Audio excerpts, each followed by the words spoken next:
So I have to ask, doing the Inception episode, the important question is, did you bring your totem? I actually did. I brought mine. What is yours? Explain what yours is. So mine is it's called Toma Todo, right? It's winner take all. So it's a Hispanic thing, right? So you basically spin it, right? Spin it, and it falls. Obviously, we're not dreaming. Right.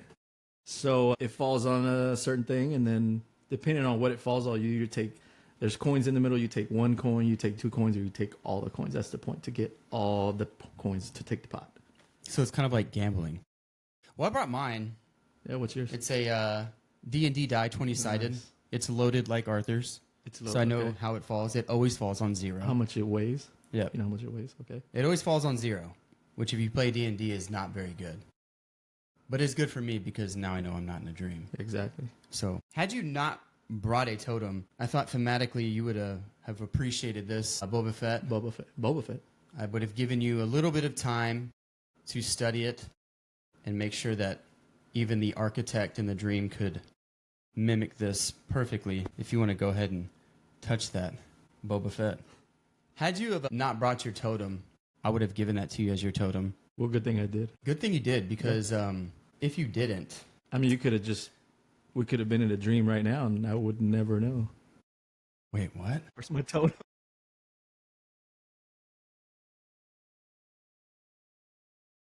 What's going on, y'all? This is Alexander. You are plugged into the Nerd Companion.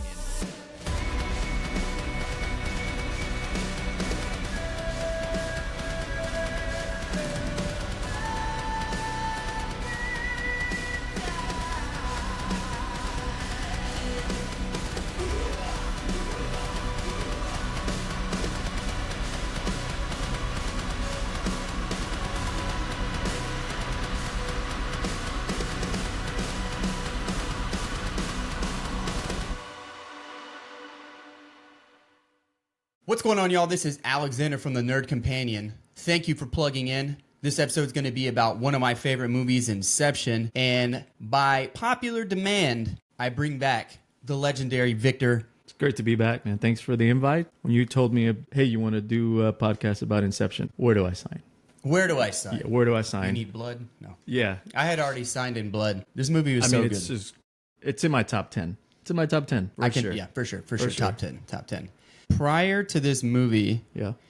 I did not have a lot of exposure to Christopher Nolan except for the Batman trilogy. Yeah. And that was the Batman trilogy was the first exposure I had to Christopher Nolan. I think most people, right? Yeah. Yeah. At least from like because the Prestige was out before that, I think. I think as far as like how popular the movie was. 'Cause Right. Prestige was good, and Yeah. but Batman, the trilogy, kind of just I think it put him in put the him over. mainstream. Yeah, it for sure did. 100%. And then he did. went back to do some, like, what he probably wanted to do. Not Yeah. saying he didn't want to do Batman, but I think that was the initial exposure I had, and I had no idea. I had no idea what Christopher Nolan was all about Right. in regard to filmmaking, writing, directing, and stuff like that. And I want to say that this was the first movie outside of Batman that I watched. I immediately was saying to myself, this man is one of the greats. Who is this guy? Yeah. Yeah. I think he said it took him 10 years to finally do it, because he'd been wanting to do it for so long, and I think it just wasn't right. It wasn't right for him. So that's probably why he did Batman, all this other stuff or whatever. But when he finally got to it, he was just like, all right, I'm ready. This is ready. Let's do it. Yeah, and I think for him is that he does a lot of the writing too. Oh yeah. Right, So much of the writing. I think he gets a little bit of input from the producers and stuff, right? But for the most part, it's like, this is what you're doing, and this is going to be it. Right.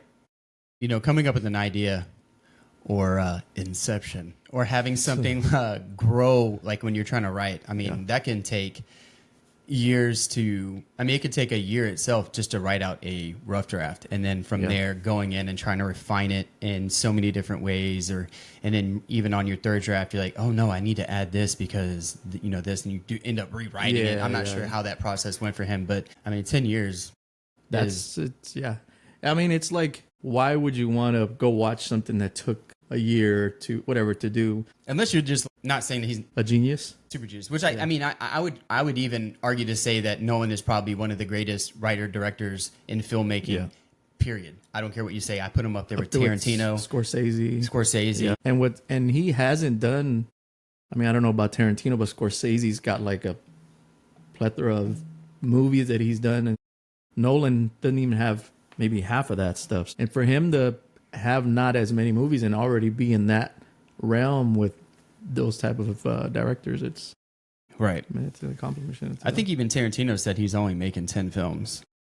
And I think that last one with Brad Pitt is his 9th one. So I think he has one more to go. Really? Wow. Yeah. But you think he'll actually? I think so. Yeah.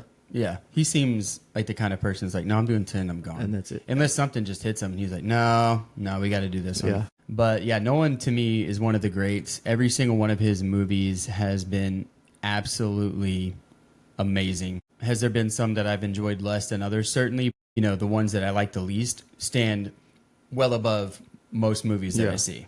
Like you're gonna go watch a Nolan movie, it's gonna be good. Yeah. You're not wasting your money. You're not wasting your time. So let's talk about the cast real quick. Obviously, written and directed by Christopher Nolan. You have Leonardo DiCaprio as Cobb, Cillian Murphy as Fisher. He played the Scarecrow in the Batman flicks. I don't even know like if you go down this list of actors here, he uses some of the same actors in his movies. Yeah, he was in Oppenheimer. Yep. Right. Oppenheimer. He did. He did do Oppenheimer. Yeah, he did. Fail. I'm Fail telling on my you. part. That's one I haven't even seen yet. I haven't either. I'm scared to It's watch that like one. That's like one of 3 hours long, and it's a movie that I want to watch, and I want to sit down and watch it uninterrupted. Exactly. Right. And like nowadays, it's so hard to do that. Yeah. You have Joseph Gordon-Levitt as Arthur, Tom Hardy as Ames. You have Elliot Page in there, Marion Cotillard as Mal, Ken Watanabe as Sato, and then close. the infamous Michael Caine as Professor Steven. Such a banger of a cast here. Yeah, It's so good. Star-studded. Just What's interesting about these names, which we'll get into when we start talking about the different characters in the story, Cobb's wife, Mal, is such an interesting name because in many different languages, Mal means bad. yeah. Like malnutrition, Yep. malodorous, stuff like that. So I found that very symbolic and pretty cool that he thinks about these things when he is writing his story. Yeah. To me, I guess she could be the villain, right? There's so many just different villains. Yeah. But she's not really the villain, right? Because Yeah. they I mean, it's just and which makes it interesting because, and we'll get into it as we talk about the story, the way that we see Mal is not actually Mal. yeah. You know what I mean? Yeah, that's what I'm saying. Like it's how you said it means bad and all this stuff, and she's bad in the movie, but she's not. Right. Right? It's just like I don't know if you heard Nolan approached Brad Pitt and Will Smith before he approached Leonardo DiCaprio. Will Smith said no? Will Smith said yes, Brad Pitt said no. But Will Smith wanted to change some, and that's where we go back to this is the way I want to do it. Will Smith wanted to change some things in the story about Mal and Cobb, Right. and Nolan just wasn't for it. So I'm glad he stuck to his guns. That's not the first time that Will Smith has turned down a role that would have been good for his career. Yeah. He was going to be Neo in The Matrix, yeah, and he I turned that remember down. Yep. And they were going to cast a white guy from Morpheus, and he turned that down. I'm glad he did. Yeah. I mean, and it's weird because I wouldn't think Keanu Reeves would be a good actor in a serious movie like that. This is pre-John Wick, of course. Right. But I feel like that really opened the door for Keanu Reeves in a way. And I don't think that there would have, I can't imagine another person playing that role. Keanu Reeves is Neo. There's no other Neo. Yeah. But Maybe in some dream within a dream within a dream. maybe in an Inception. So the story of Inception starts off basically starts off with the scene where Cobb is looking pretty rough. And he was basically washed up on a shore, being dragged into a room where he is sitting in front of a withered old man. And that withered old man asks Cobb, "Are you here to kill me?" And then the scene immediately changes to a much younger version of this old man. And he is introduced as Sato, sitting in front of a cleaner, much younger Cobb, and another character named Arthur. And what appears to be some sort of business pitch to Sato, right? And you have no idea they're dreaming. Right. You're just thinking that they're at this party Yeah. and they're talking to him about some business opportunity. But unbeknownst to Sato, he's actually in a dream world where Cobb and Arthur are trying to extract very specific and sensitive information. And that is the whole basic premise of Inception, is basically taking someone, sedating them in a way where they don't know they're being sedated. Like, that's the art of it, right? Like, you're taking someone and you're kind of like almost a thief or like an assassin. It's the actual, like, it's real life. Like, you're actually living it and you have no idea you're asleep, nothing. And the art is in like trying to get them to like there can't be an altercation that leads them. Like, you can't just go smother someone and put them to sleep. Right. Because it may have an effect on the dream in which they're going to dive into. The art is doing it smoothly to where they don't even know it's happening. And so basically, this is basically a test to see if Cobb and Arthur are proficient enough at their job to extract this information with Sato. If they were able to do it properly, I'm sure that they would have been employed by this man. But in the scene, as they are jumping from dream to dream, Sato remembers a minute detail about the carpet. Yeah. I can't remember if it was a feeling he had or a smell. Yeah, so it was dream in real life. Can't remember what fabric it is, but in the dream, it's polyester. Right. And if this wasn't a dream, this would be whatever, and this is polyester. And then right away they tell the guy, they're like, seriously, bro? Like, you messed it up, dude. You messed it up. So they end up aborting the dream as fast as they can. They're in the bullet train, and they try to get out of there as quickly as possible, because I'm pretty sure it appears that throughout the movie that the technology of Inception, or the technology of living in a dream, is kind of taboo, but people practice it. And I can't imagine it's legal to do. And even looking at it from a broad, standpoint, Yeah. It doesn't even seem moral to do. Even in this story, what they're doing, even though Sato has good intentions for what he is going to propose to Cobb in regard to why they should do this big job, it just doesn't seem moral to do so, which is kind of the conundrum, because it kind of plays into Cobb's struggle throughout the movie. Yeah. Is the immorality of this act of going into a dream, whether that's taking information or planting an idea. We kind of see that in the past that it has its ramifications. Kind of crazy. Like, does that stuff actually happen? Do people actually do stuff like that? Would you know? I mean, you might already have people doing it. You might have did that to me. I might have. This podcast. Do you remember how we were approached?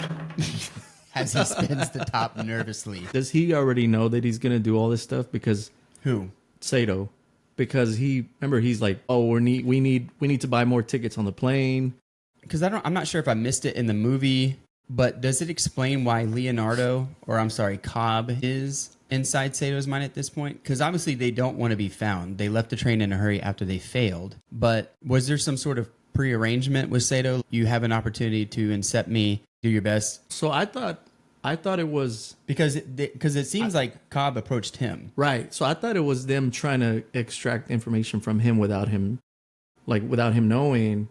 But what were they trying to take? So you see that I just remember the envelope and the blank pages. Right. Right. I remember that. So I think he found out that they were trying to do that and was like, no. And that's when he caught him. And then he was like, So Cobb and Arthur were already on a job employed by someone else trying to get information? I think so. I think that's what it was. And then Saito was like, well, you guys almost had me. I've got something that I need over here, and I want to hire you guys. Yeah. Right? So in the dream with Sato, you are met with Mal, which is, I don't think it's actually known who Mal is at this point, but it's a antagonist character that seems to be a theme in Cobb's mind whenever they go into dream worlds. And it's something that's very special and intimate with Cobb, and it's not really said at this point. But it does seem to be a reoccurring problem, according to Arthur, when they see her on the balcony, like, oh, she's here again. He's like, I'll handle it. You know what I mean? Yeah. She's kind of like a pest. So I don't know if you caught it. So whenever somehow Mal in the movie, I feel like Cobb kind of like he doesn't know whether to trust Mal or not. I think he wants to. Right. So exactly. So we can talk about the relationship then. So I mean, so who is Mal? Mal is his wife, or deceased wife, right? Yeah. So in that scene when they open up, when they open up the envelope and it's blank, you can see Mao in the background next to Sato, and she's like smiling, like almost like laughing to Cobb. I think at that point it's like trying to get that trust from Cobb so that he can like trust her whenever he sees her in the dreams and stuff like that, kind of like reel him back in a little bit, because he's already trying to know, I want to go back to my kids, this and that. Right. So I think that reels him back in a little bit. Yeah. He's approached by her, and she's obviously a pest. And later on, we find out that they were married. But Cobb and Arthur, they leave. It appears that Cobb is in a different country. He receives a phone call from his kids. We find out he has kids, and apparently he can't go back home. We don't know why at this point. Arthur comes in, says, hey, you know, we messed up the job. They go up to the helipad to where they think they're going to go to a different job, and they're approached by Sato. Yeah. And then Sato is basically telling him, you know, your boy that messed up, the architect, and he dimed you guys out. Yeah. And I still think what you did was pretty extraordinary, but I need you to do something else. And what he's basically proposing is to implant an idea in the character Fisher's mind. Who Fisher is basically a son of a conglomerate mogul of energy in the world, and basically is going to pass on the legacy, who is going to basically create an energy monopoly over Earth.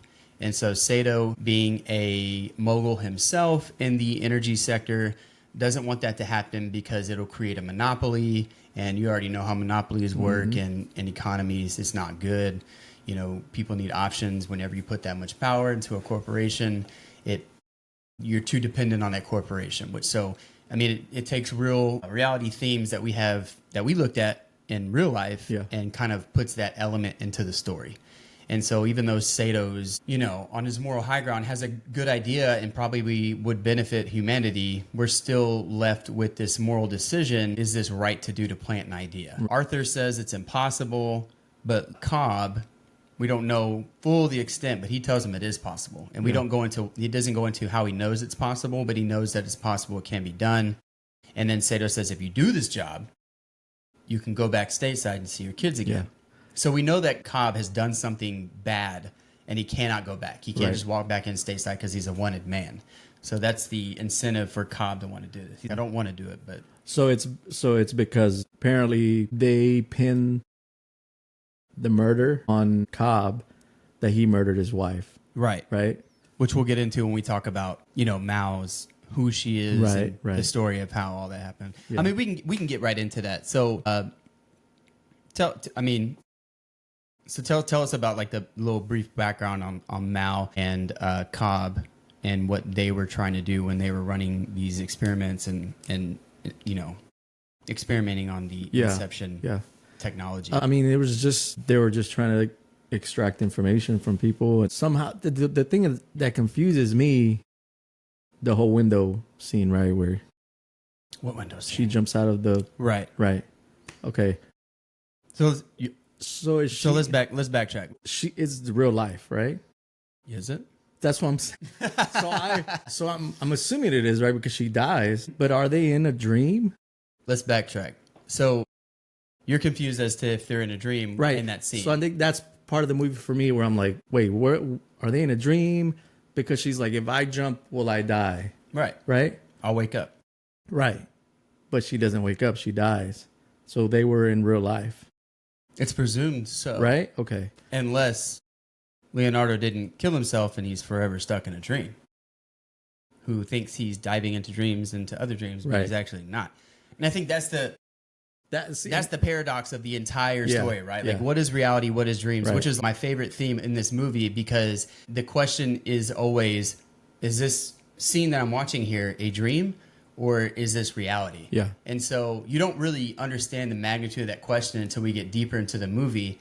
But Cobb talks about how those two basically would continue to go into these dreams, right? And they would go and they would spend years there because they loved each other so much. That love was so profound that they were trying to fight the extent of mortality. They wanted to be together forever. Forever. And I think the idea was that they could spend 50 years in a dream, wake up, and then go back and spend 50 years in a dream, wake up, and do it the next day and continue to do it. So you're kind of like putting in this cheat code for life to get to spend the most time with this person, which is such a beautiful thing. And I think what Nolan does best in all of his movies is that he puts a serious undertone and a very specific theme in this movie. He did it with Interstellar. He talked about the love between a parent and a child. Right. Yeah. Right. And it was that deep, dark, and bright, colorful, all of the things that come with love between a parent and a child was just magnified in that movie. And he does it so well in this movie where it talks about the love between spouses and like what you're willing to sacrifice to do it,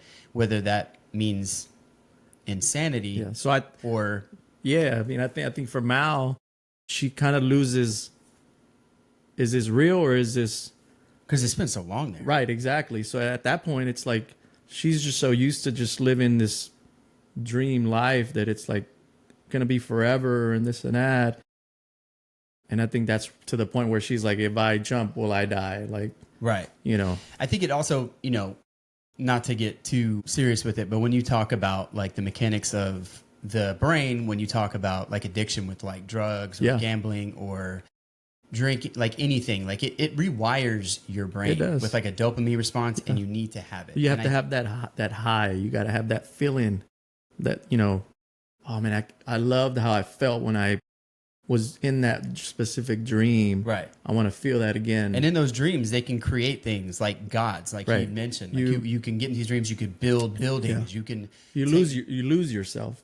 Yeah. You know, and I think one of the things that Cobb went into whenever he was recruiting his team is that the architect needed to build something as real as possible to the real thing, but never use your memory. And I think that that's what was going on, is because they were living in this dream world for so long. They were using memories, and they were having a hard time differentiating the true memories of reality and what is actually objectively a dream, if the dream itself is objective. They built the whole city with both of their houses. Right. Like just a bunch of stuff from their past, and put it all in one city or one dream. And I think that's where they started to kind of lose themselves, more so Mal than Cobb. Right. You know, it's just. So I think Cobb's struggle was basically that he couldn't necessarily, like after that incident, he couldn't dream anymore because he kind of exhausted his brain in a sense. Like he was so used to, you know, if you're going out, hanging out with friends and you do it sober, and then you get into a not so great habit of doing drugs or anything, you know, some people would say that, you know, doing the drugs while hanging out with friends is much more fun. Yeah. It's much more engaging when you're doing it, and then trying to go back and do it sober. It's like you can never get back to where you were. I didn't have that much fun. I mean, like there's people, but there's people that feel that way. You know what I mean? And so, you know, Cobb being, you know, having his imperfection was definitely like, I can't even dream anymore. Yeah. And the only way for me to remember my memories as a kid, or, you know, memory of my kids or my wife, is the only way to do it through dreams. And you see that he does it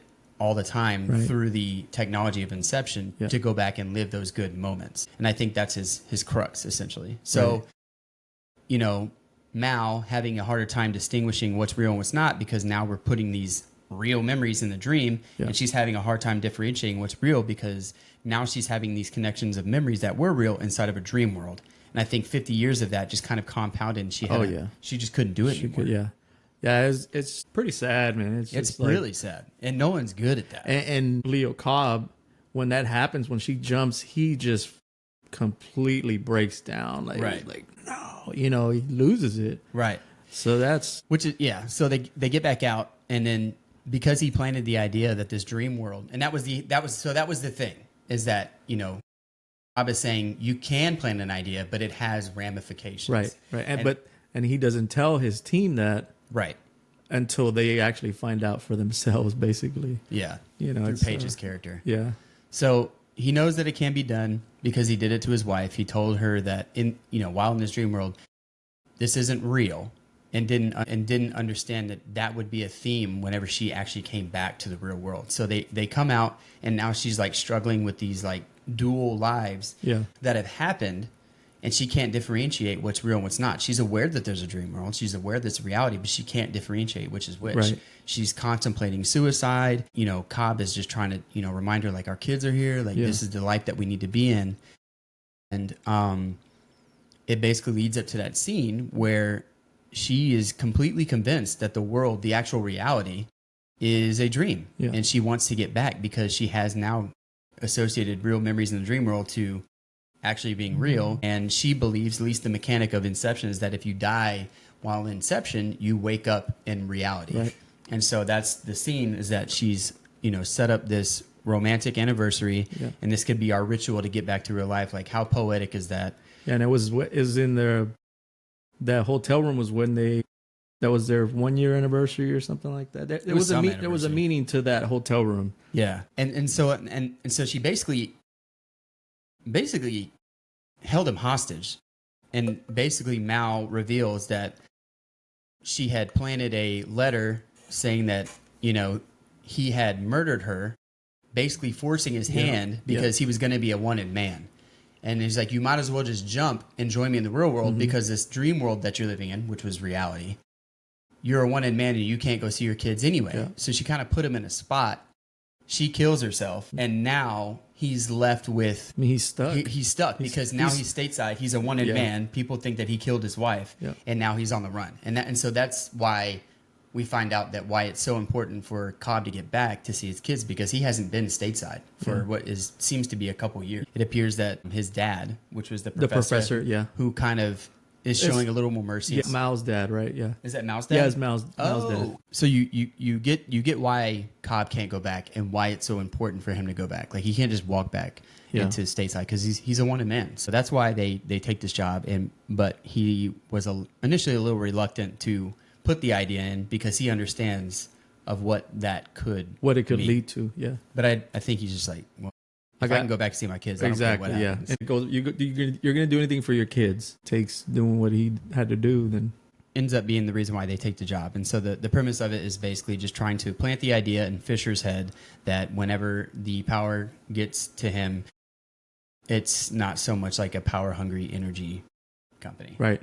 So that's basically the premise of the movie. And then all the way to the end, it's basically them, which is so tense. The entire movie is them, planning this heist, right? This brain heist. And I think, I go back to, I think Saito already knew that Cobb was probably going to take the job because he knew the situation that he was in. He did his homework. Exactly. So when he says, I already bought the airline. Later, he already knew, he was going to do it. Yeah, he was going to do it. So it's like, might as well. So what were some of your favorite things about this movie, given that we've established the plot? Like, we don't have to talk about the whole movie, but talk about a couple of your favorite things that you really liked about the movie. So the layering of all the dreams where you got Arthur's the dreamer in one layer, and then Eames, right? He's the dreamer in the other one. You got the Fisher's the other, well, not Fisher. It was three of them, right? It was Eames, Arthur, and who was the other? Fisher, right? So you got all these layers. That's kind of cool. And then how they, all the where the truck is like flipping over, and in the dream, in the next layer, they're losing gravity, and right. The whole thing where the thing with Fisher where they trying to bring him back, and you got the lightning. Oh yeah. In the next one.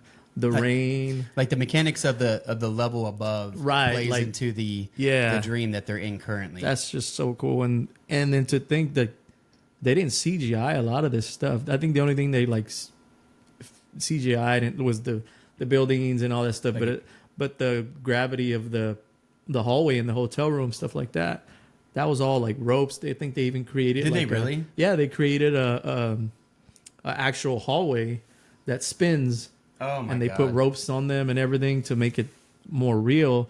The bun on Paige, they put her in a bun, and they made sure everyone had short hair, so that their hair wasn't like flipping around. So it made it even more real when they were doing all that stuff, and when Arthur was tying them up and putting them in the hotel room. Oh, that was so gangster. Yeah. So because they missed the kick, Arthur has to improvise. While they're in whatever floating, to create a kick. Yeah. And for him to think that and tie him up and put him in the elevator. And like that whole sequence, Yeah. like the last like hour is just mind blowing. Yeah. Like how everything happens.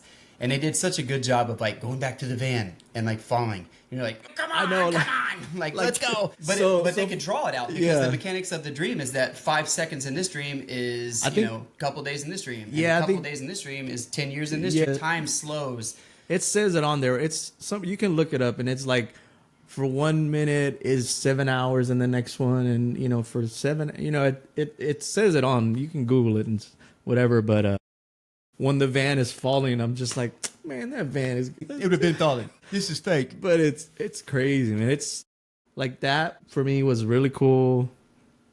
Him, Nolan using all these actors again, like his favorite character, his favorite actor. That's kind of cool too. Like, Mal came out on Batman. Yep. Arthur came out on Batman. I think Michael Caine was in Michael Batman. Caine. Who was Tom Hardy as Bane. I don't know if DiCaprio did any other Nolan movie except for this one, right? Not at the top of my head. So, but it's like that's another thing that's like kind of cool for me is him bestowing trusting them to do his masterpiece, if you will, right? But just trusting these characters and these actors to deliver. That's kind of cool. I don't know. Yep, Yeah. that was the only one. Yeah. What else about the movie did you like? There's just, man, it's so much just the character of DiCaprio and just I think doing whatever it takes to just get back to his kids, and even going into like even as far as so much as to go into limbo and thinking I may not come back, right. but I've got to, because if he doesn't go and get Saito, then he can't go see his kids. Yeah, he's gonna be stuck on that plane. Right. Good. Man. So that's another thing for me that is doing whatever it takes, man. That's pretty cool. Some of my favorite things, for me, I'm a big music head. I love soundtracks. Yeah. Is Hans Zimmer. Yeah. He does so many good movies, from Lion King, the original Lion King, to Batman, to Superman, Inception. He's done a couple other Nolan flicks as well. Yeah. But Hans Zimmer with that drop, that bah, was so original. That started a revolution in like trailer music. Yeah. Like everyone tried to emulate that for years, and it's What did still they- emulated What today. did they say? They're trying to bust your eardrums as soon as the movie starts or Let's something. do it. Yeah, as soon as the beginning hits and it hits syncope, Yeah. and then it hit like Yeah, all yeah. of the things, and you just get that. It's just like building like, ooh, what is happening here? Yeah. But Hans Zimmer, he's amazing, and you can tell, like you can listen to the soundtrack and just know that his array of style is vast. He does like fast stuff, slow stuff, builds. One of my favorite builds in all like soundtrack music is in this. Yeah. I can't remember. So- It's right before Mombasa, the song Mombasa, where Yeah. it's like a series of numbers, which is the code that Fisher gave. The way that they like hype up the violin is like all the way Yeah. up to this crazy crescendo, and then boom, that drop. Like he's just so good. There's a thing on the soundtrack that these movie nerd buffs, right? That they kinda like say these two sitting in chairs. just a little bit. So they say how like in the soundtrack, if you go through the soundtrack, even the name of the song, it's like short names, and then it gets longer and longer and longer, and then they get short again. The length of the songs on each one, the length of the song of the kick, the French song, is 2 minutes and 28 seconds long. Yeah. I don't know if it's just a coincidence, but the length of the actual movie is 2 hours and 28 minutes. Oh, that was purposely done. So There's no way that was. and then that song that you're the bomb bomb bomb is a slowed down version of the French song with Right. the kick. Like yeah, Nolan is a freaking genius, man. Zimmer, like it's Nolan probably was like, this song is pretty much the theme of the movie. And Hans Zimmer was like, okay, I can do something Yeah. like that. And he brilliantly did it. like how many directors actually go that deep and do stuff like that? Like I don't think there's many. I really don't think there's many. yeah, you've got to appreciate that. Like as a as a moviegoer, as someone that likes to go see movies, and that the director thought about things like that, Right. things that most people probably don't even care about. But He probably also had so much more autonomy being the director and the writer. yeah. You know what I mean? Like he wanted to have, like, whenever he's doing projects, he wants to do it the way he wants to do it. And I don't think that's necessarily like some people that's just power hungry. Yeah, or it's whatever. selfish Like, no, like that was his vision. That's his baby. Like if he wrote it and he wants to direct it, he wants to give you what he wants with as little as outside changes as possible. And I don't think many directors do that, or even writers go into the director sector. He was trying to, like, his movies are his babies, and you can see that with every movie that he makes. Yeah, I think with when he finally got DiCaprio, I think they spent like 2 years together. But I think at no point, I'm sure DiCaprio probably was like, "Oh, what did we do?" But I think at no point was there ever of like, "Well, you should change this," and so that the trust that DiCaprio, such a big actor, had on Nolan to deliver. I think that Nolan does it really good with choosing cast as well. Like he can take. I think he works to find not well-known actors and puts them in who are very talented. Obviously there's a lot of big names in this one, but in other movies you can see that he's gotten actors and actresses that really don't have a big repertoire or a big resume who are absolutely brilliant in the movie. I mean, it's all, you can even say that Nolan, the actors that he has in Inception, I mean, I'll maybe put him on the map, with them being in Batman, right? So, and then I think he even said that he regretted not giving the actor Sato a bigger role in the Batman, because he was in the Batman movie. So I think he came out and said he regretted not giving Sato, or what his real name is, a bigger role in Batman. So that's probably why he gave him a pretty big role here in Inception. He's the reason why Cobb sees his kids. Ken's a good actor too. I really like him a lot. Like any role that he does, he's really good. Yeah. So with Levitt, Arthur, I think the last thing I remember him doing before Batman Inception was Angels in the Outfield. I don't know if you remember that movie. So before all that, was that the one where his dad wouldn't come home? No, that's the one where the year. That's the one where the Angels are helping the team win, and they're like carrying him to catch the ball. And it's not a major league team, right? Or yeah, it's the Angels. Yeah, I think that's the one where he's like, I'm not like that. The dad leaves. He's like, I'm going to get milk, and never comes back. I think he's like, I'm never coming back unless the Angels win. Yeah, that's it. Okay, so so they're an orphanage and stuff. Yeah, right. But that's what a piece of shit. Yeah, don't even come back, Dad. You coming back was contingent on the Angels winning the pennant. I'm gonna go for the Yankees. Of course, as a little boy, you're like, anything, Dad. But now going back as an adult, like, screw that guy. Yeah, screw that guy. F the Angels. Yeah. Pool host. No, I'm just kidding. Yeah. I hate you, pool host. You're the reason why the Astros could never win in 2006. Or whatever stand of the Stros. Yeah. Man. So, okay. Another theme that I really enjoyed in this movie, and really I'm going to get into the weeds here, is the themes that Nolan chooses for his movies. And he kind of has like a slow burn of that theme throughout the movie. And the one I picked up the most was guilt and regret. We talked about earlier how Cobb, is filled with guilt, and that's a lot of his stuff contributed to why he can't architect dreams or go into his dream, because a lot of his guilt and regret creates a manifestation of characters in his life to perform in a malicious way. And we see another malicious. We see that through Mal. Yeah. Right? So as the viewer, we're seeing Mal as this villain, and it's not even essentially Mal herself. It is the guilt and regret manifestation of Mal that we're seeing that he has created in his mind. And that's why I'm saying, like, to me, that's probably another thing that I like. There's not really a villain in the movie, except for his guilt. Right. So if you want to put a villain, it's Leo. Yeah. Damn you, Cobb. Fucking Cobb. It's all your fault.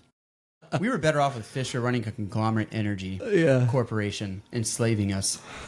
But so you see that, and it really resonates, because every time I watch a Nolan movie, especially when we're talking about Inception or Interstellar, and even some degrees of Tenet, I always leave that movie very introspective and am I doing things right?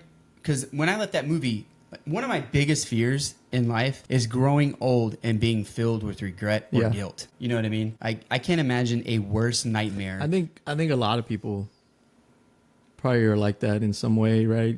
I would think so. I would You hope know, so. yeah, That like- someone's thinking that far ahead. Why didn't I do this, or 10 why years? did I do that? Right? Yeah, like. So I get what you're saying, where Nolan can kind of make you think twice about like He really engages my my Yeah. thoughts. And that's why I love his movies so much. It's because like it's not like you're watching, Avengers. Nothing wrong with Avengers, but you're watching Avengers for like a sheer entertainment, for the visuals, Yeah. the sound, the fighting. Like you're watching all that. I get all that with Nolan, but I leave Nolan's movies going, am I living right? yeah. Which is profound. Very, very As much a- so. He was doing an interview with James Cameron, the Titanic guy. Another great, Another guy that takes 10 years. and it shows. Yeah. So he was talking to him, and he was talking to Cameron about his dreams, his actual dreams, and that's how he came up with the idea of Inception, because he kept trying to The like. Inception idea came from Cameron? No, it came from Nolan, but he was explaining to Cameron how he came up with the idea. Oh, gotcha.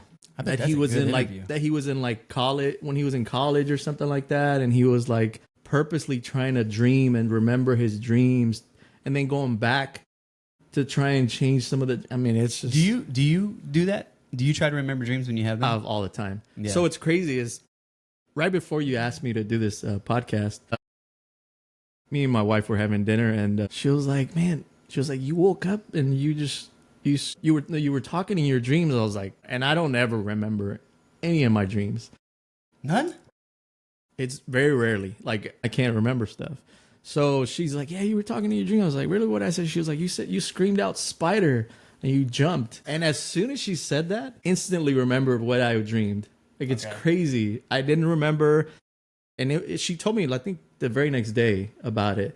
And I instantly remembered it, like, vividly what I dreamed. It's crazy. I don't know. That was just kind of like, So I read somewhere or heard somewhere.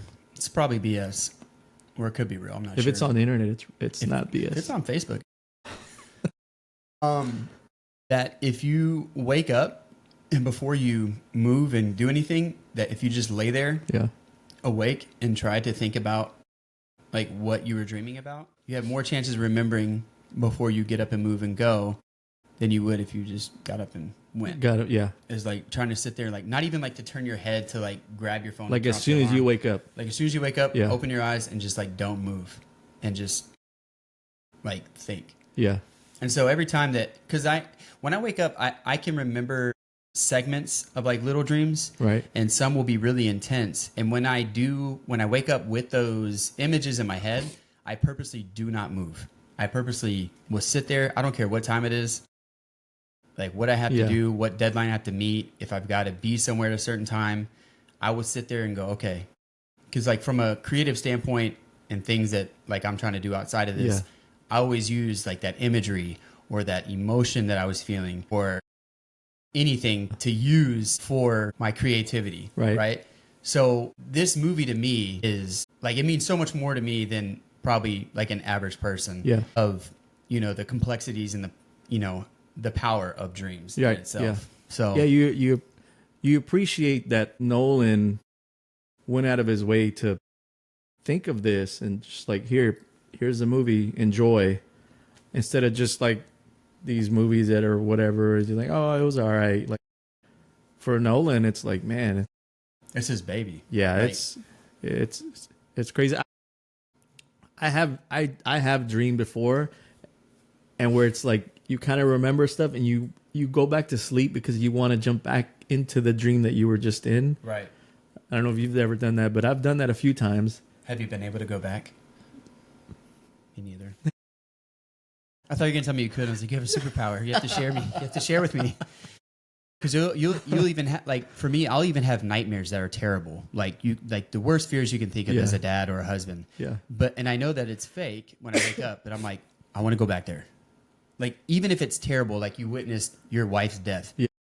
Let me go back there. Let me feel those feelings. Let me see what, If you can change something, or not even change, but like experience something that you may not have to experience. And that might be like some sick, twisted thing in my head.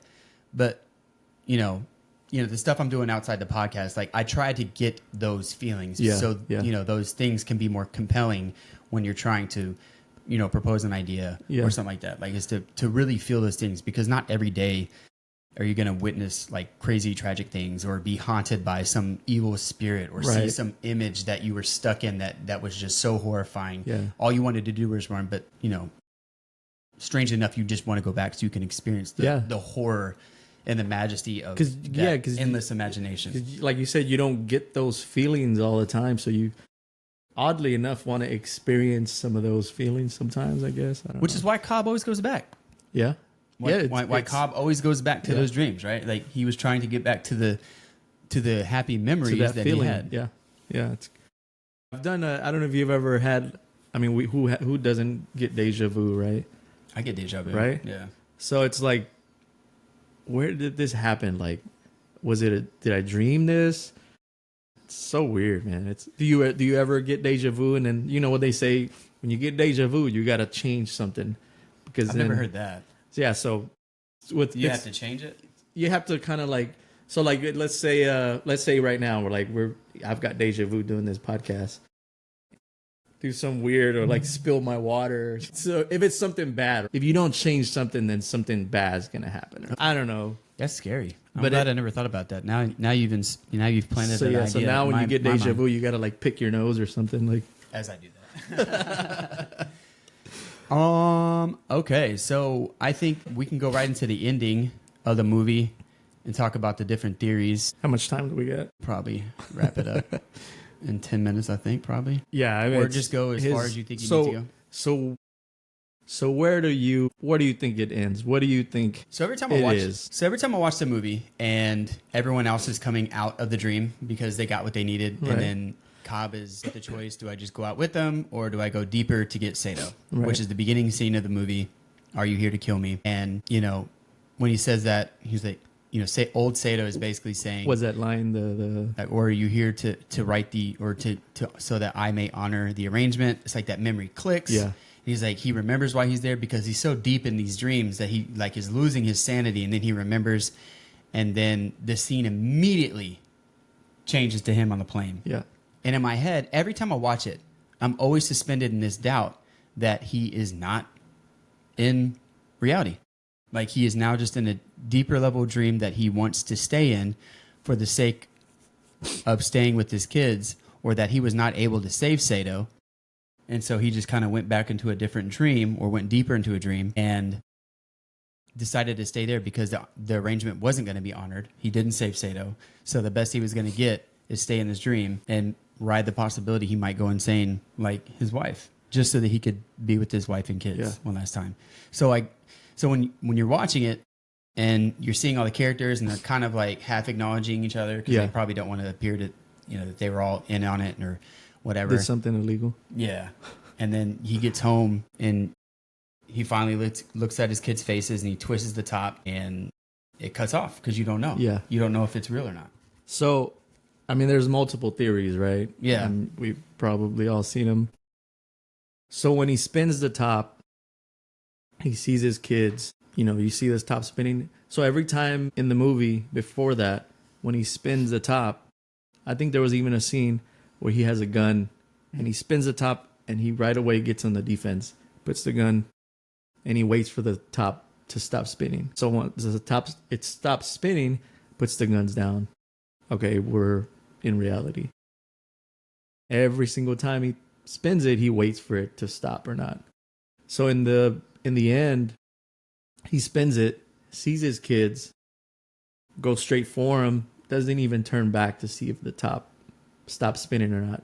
To me, at that point, I think he doesn't even care if he's dreaming or not. All he cares about is that he's with his kids and this is the reality or dream or whatever that I want to be in. Right. Right? Now, so you were talking about the top. I have read and seen that in the dreams, when he spins the top, because he's so hyper-focused in the dream, that there's not really... So, okay, let's go back. Everyone has their totem. Right. The mechanic of the rule of the movie is that everyone has their totem and no one else can use the totem. Yeah. Some people can hold the totem, and Arthur says that I can't give you my die, you can't use it. And I think that led people to believe that the mechanic won't let you use it, but I don't think that that's what it meant. I think it was misinterpreted as Your own, like you can make a copy of it.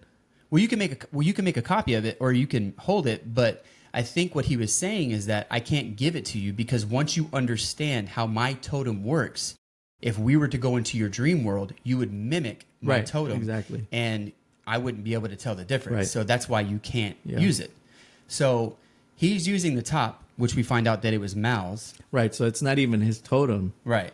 So, I mean, I've So got he's- another So he's theory using about it. that. Yeah. Right. And because it's not his totem, the mechanics don't necessarily follow the same rules if it was his totem. Right. So he's spinning the top and he's hyper focused on it. And because he is in a dream world, he is able to manipulate or has some conscious control over this top because he's so infatuated with determining if he's in dream or reality. Him being so hyper focused on it, being in a dream world where it will defy mechanics, that top will spin endlessly anyway. Yeah. And the moment that he looks away, whether he is in a dream or not, the top could topple. Yeah. So I don't think that is the end all be all, Right. even though no one has said that you can kind of see it playing off, Right, fading right. off right before it cuts black. So I don't think that would be the true measure of whether he's in a dream or not. And it was referenced that, and I don't understand this part that I'm getting into, but they were saying that his wedding ring might have been his totem and that, I'm not sure how he used it to determine if he was dreaming or not. In every scene that was a dream, he had his wedding ring on. But we never saw him do anything with the wedding ring that was off. Now, I'm not sure if they used that as an Easter egg to show the viewer that this is how we know he's in a dream or what he's not, or if that was his totem. But if it was his totem, why wasn't it visible at any point in time while he was in reality? Like, what purpose did the totem serve him? Yep. And so that's why I was like, is that really his totem, though? Yeah, because Because Nolan emphasizes that the top is Mao's totem, right? So the whole Arthur thing where it's like, well, I can't let you touch it, and because then you replicate it or whatever it is. So why would he emphasize? Why would Nolan emphasize that that's Mao's totem, right? Right. So they never actually say what's what's Cobb's totem, right? And so you have to not understand, but you would have to imagine that Mal and Cobb being so close that there might have been an exchange in totems, or he picked it up, or even in that dream world where he picked it up out of that safe, that now he understands how that works, and he's able to manipulate that top in a dream world. Right. So whenever he spins it and it spins endlessly, it can spin endlessly because he can control it. Now he can replicate it in a dream. He can stop it if he wants, probably too. Right. Yeah. And so I think whenever he diverged from his attention from the top to his kids, and that's when it began to fall, even if it fell, it still doesn't. I still don't think it's an end all say all that he's in reality. Right. Yeah. Right. Because the so, top will do its thing. If he's not hyper focused on it, the top will do its thing. And then you see where I'm going with this? It's but even though people have come out and said different things, there's so many videos and stuff. Nolan actually comes out because of all the the unexplained or explained or whatever you want to call it. He comes out and says, all right, enough. This is what it is. You fools! That wasn't the point. Yeah. So it's funny. There's a video out there that it says ending explained, right? And it was Screen Rant. I think it was Screen Rant. And it says the very beginning of that it's a freaking project. It's like pages long.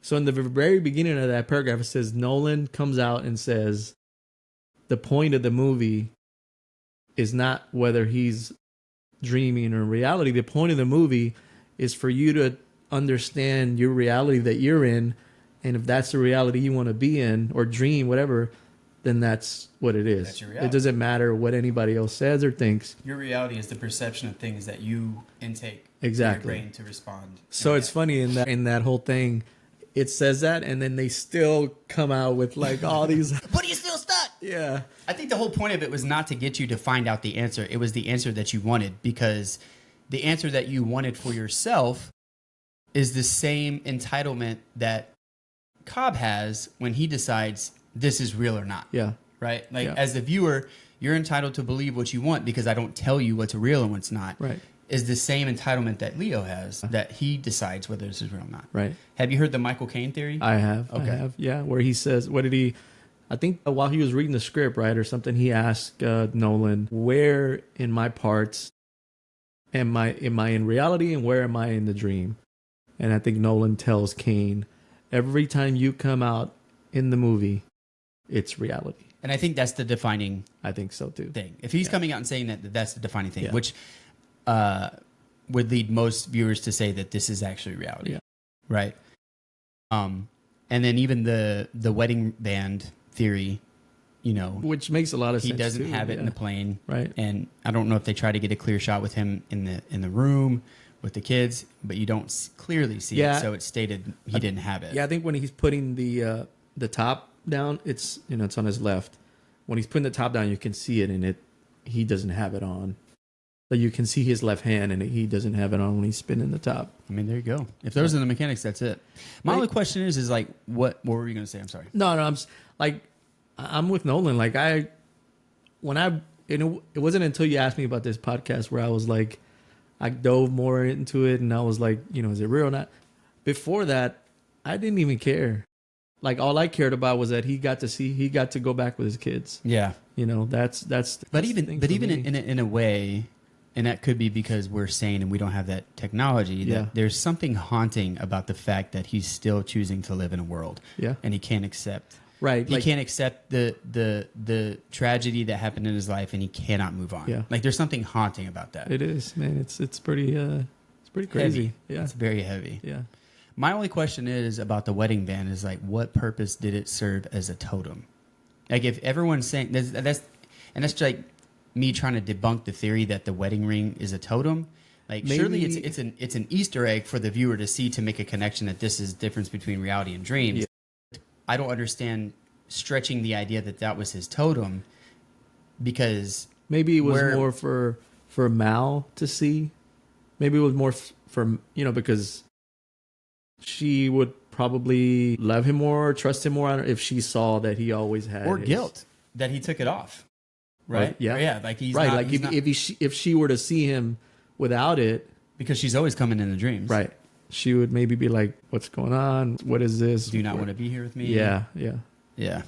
And who knows, man? That's Christopher Nolan for you, man. He's a Yeah. freaking genius. I love the thought-provoking endings. I know a lot of people don't like it because it's like, I need a definite answer. Yeah. But, the ending of a movie that leaves you deep in thought and leaves you to have inward thoughts about yourself and how you live is beautiful in itself. Yeah, it's far more better than the good guy wins, right? Right.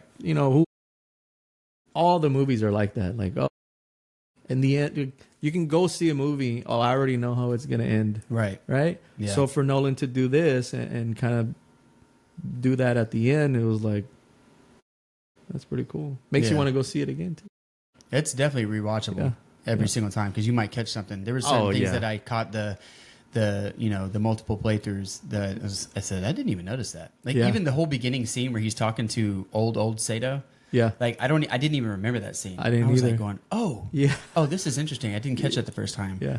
I didn't catch the hotel rooms.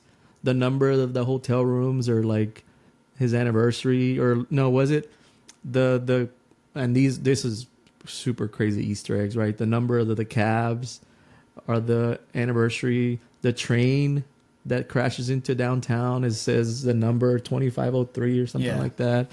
The number of the hotel rooms is the same combination as the combination that Fisher gives. Yeah.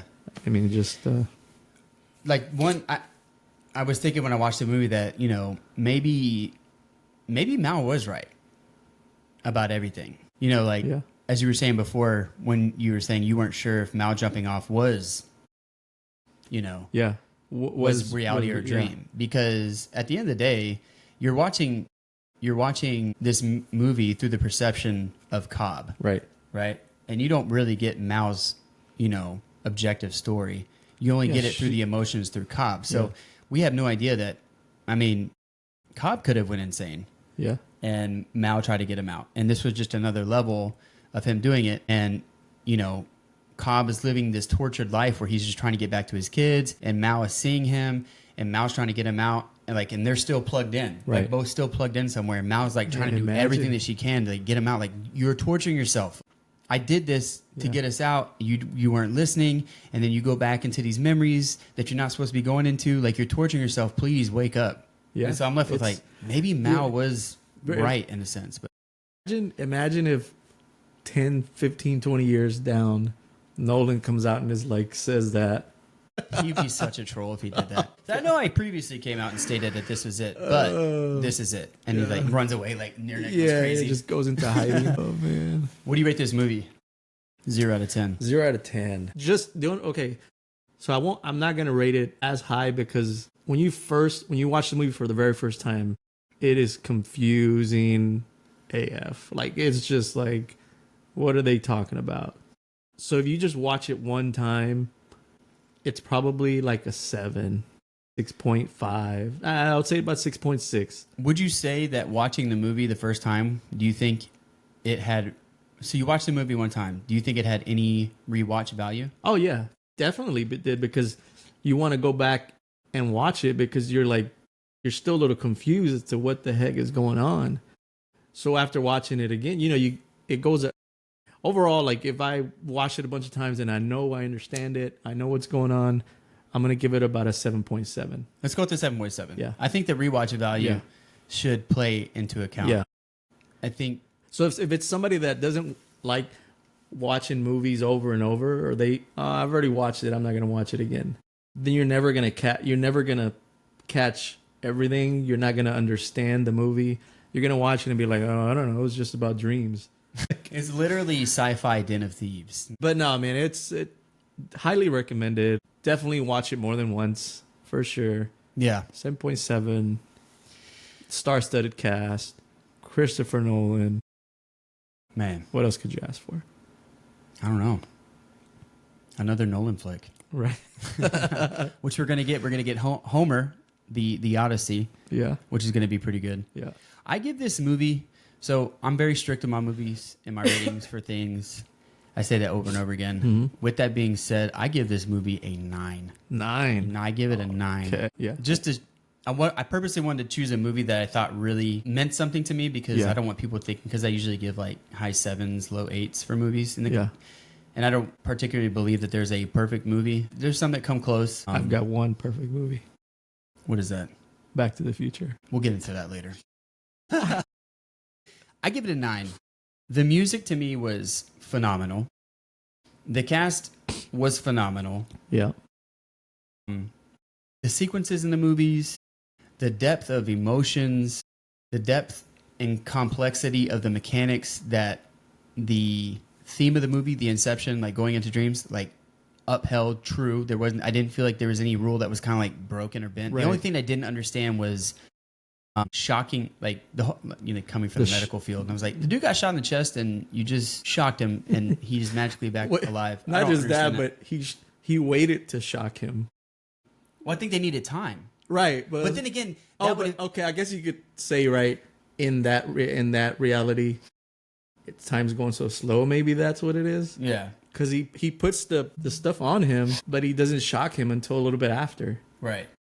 For what seemed like eternity. That's what I'm saying. Yeah, that would have been like years in that other level that I totally forgot they went to when I watched it again. I was like, oh man, they went a whole other level. But he shocks him once and then he comes back.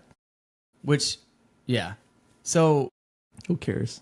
Yeah, I don't get it. Maybe because that shock lasted so long because of the depth of the dream they went to. Right, that's what I'm saying. That the Leo had that much time to go back and get him because he went so deep into levels to get him back up and still ride that kick all the way back up. So and that's cool. That when I was saying earlier about the shock, you can see all the lightning in the background when they're shocking him. They did so good. Yeah, so good. I give it a solid 9 out of 10. Okay. One of my favorite movies. Yeah. Definitely top 10, easy. Yeah. I remember when it came out, and it hadn't been done before like that. all of the buildings and just like Yeah, it the was new. mind blowing stuff that was going on, and you were like, "What the heck am I The watching?" trailer definitely made you feel like you're gonna watch like. Even I thought I was the- gonna be watching something like The Matrix. Yeah, even the cover of the movie, the whenever if you bought the Blu-ray or something like that, Have it. yeah, it's just the buildings are going crazy and they're all like running and stuff. Such a good flick. Yeah, yeah. Awesome. Anything else you want to get out about the movie? No, man, I think you just go watch it. Watch it more than once. Watch it more than once for Yeah. sure, unless you're a super genius and you just accept, Nick, you just get it. One Nolan movie I had to watch over and over again was Tenet, and I still feel like Still have not seen Tenet, so I have not. If you thought Inception was hard That's to what grasp, I keep Tenet hearing, man. is That's what I keep crazy. hearing. It uses time and what appears to be like Yeah. a U. It's so... So that's why it's hard to make a movie about time. It's so hard to make to make a good movie about time, and that's why I think Back to the Future is the perfect movie. But I just want to stress the importance of like music scores in movies. Every time that I hear the song Time from that album, from that soundtrack, yeah, I cry.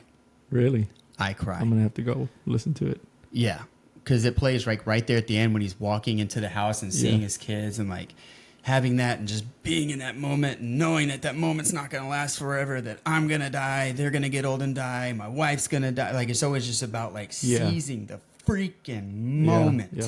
And I feel like that to me is why that movie rates so high. Is like, it's not, I didn't just watch Lord of the Rings where I just got like this crazy story that I was invested with these characters. Like this made me go home Yeah. and was like, I need to capture every single moment and live my life. So Yeah. at the end of the road, I am not filled with regret.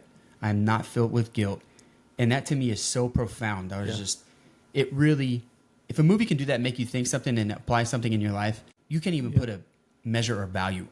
At least Yeah. to me, like that's how much that movie hit me. So every Yeah. time I listen to that song "Time," I'm just like, Yeah. I get too emotional. Like when it comes on, sometimes I'll click next, Yeah, knowing that it's an amazing, timeless piece. unless you need a good cry.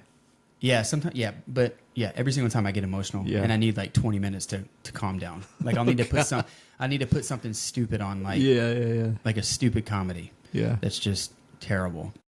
Like I think you should leave, or I think it's time. You know that Netflix. Yeah. I need to watch something like that to get out because like it puts me in a funk, dude, in the best ways. No, yeah, I get it. Awesome. Thank you for coming by. No, thanks you for inviting me on again, man. It's just a lot of fun. Always a good time. Don't forget to like and subscribe. That's right, because I'm so... Hit that follow button, the little doorbell. Because I won't say it. He knows it. I'll say it for him.